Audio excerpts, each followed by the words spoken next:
السلام علیکم ناظرین، میں آپ کا ہوسٹ سجاد حسین۔ ناظرین، چنگیز خان ہماری ہسٹری کا ایک بہت بڑا نام ہے۔ چنگیز خان کے بارے میں یہ کہا جاتا ہے کہ 12ویں سے 14ویں عیسوی تک اب تک کی سب سے بڑی زمینی سلطنت کا مالک بادشاہ تھا۔ ناظرین، اس کی سلطنت سوویت یونین سے بھی زیادہ بڑی تھی۔ سوویت یونین کے زیادہ تر علاقے اس کی سلطنت میں تھے، جیسے کہ مشرق وسطیٰ کے عرب علاقے، ایران، یورپ، امریکہ سے الاسکا تک اس کی جو سرزمین ہے وہ پھیلی ہوئی تھی۔ اس کے علاوہ اس کی اولاد نے بھی 200 سال تک اس کی سلطنت میں اضافہ کیا۔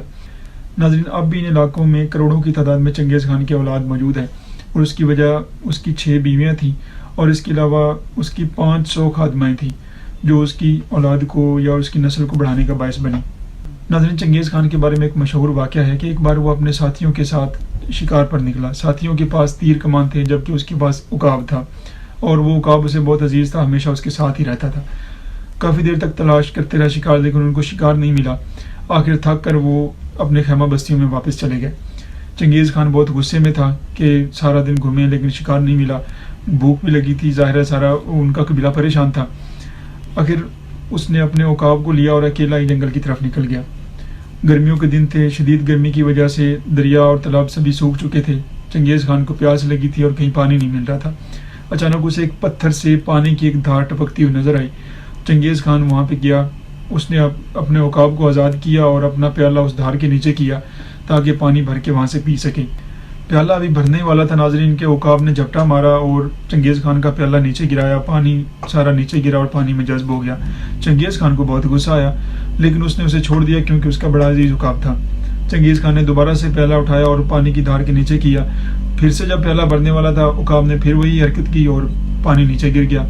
چنگیز خان نے یہ سوچا کہ بے شک مجھے جتنا بھی عزیز ہے، لیکن اسے حد کے عزت کی اجازت تو کسی کو نہیں دی جا سکتی۔ اس نے اپنی تلوار نکال لی اور پھر سے پیالہ پانی کے نیچے کیا۔ پھر سے جب پیالہ بھرنے والا تھا، عقاب نے جھپٹا مارا، لیکن چنگیز خان نے ایک ہی بار میں عقاب کے 2 ٹکڑے کر دیے۔ اتنی دیر میں پانی بھی اس دھار سے آنا بند ہو گیا۔ چنگیز نے چٹان پہ پاؤں رکھا اور پانی کی منبع تک پہنچ گیا۔ اوپر جا کے اس نے دیکھا کہ ایک چھوٹا سا تالاب ہے جس میں اس علاقے کا سب سے زہریلا سانپ مرا پڑا تھا، اور اس کا جو جسم ہے وہ پانی میں گھل کر نیچے آ رہا تھا۔ تب وہ یہ سمجھا کہ عقاب کیوں بار بار اس کا پیالہ نیچے گرا رہا تھا، کیونکہ اگر وہ پانی پیتا تو چنگیز خان خود بھی مر جاتا۔ اسے اس بات کا بہت احساس ہوا کہ کیونکہ اب تو وہ اس عقاب کو مار چکا تھا، اس نے اپنے اس مقتول عقاب کو اٹھایا اور اپنی واپس خیمہ بستی میں آ گیا۔ ناظرین، تاریخ میں لکھا ہے کہ چنگیز خان نے اپنے عقاب کی سونے کی شبیہ تیار کروائی اور اس کے ایک پر پہ یہ لکھوایا کہ آپ کا دوست اگر کوئی ایسا کام بھی کر دے جو آپ کو پسند نہ ہو، پھر بھی وہ آپ کا دوست رہتا ہے، اور اس کے دوسرے پر پہ یہ لکھوایا کہ غصے میں لیا گیا کوئی بھی فیصلہ آپ کو پچھتاوے اور شرمندگی کے سوا کچھ نہیں دے سکتا۔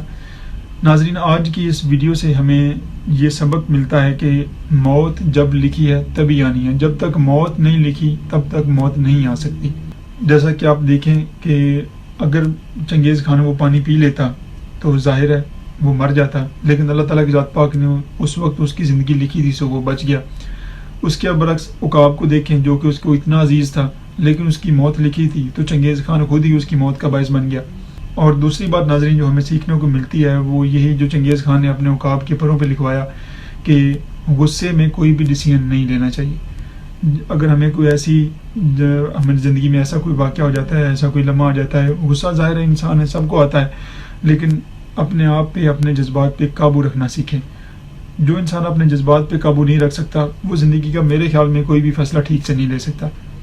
بہت شکریہ ناظرین، میری آج کی ویڈیو امید کرتا ہوں آپ کو پسند آئی ہوگی۔ اپنی قیمتی رائے کا اظہار کمنٹ باکس میں کریں۔ اپنا خیال رکھیں۔ اللہ حافظ۔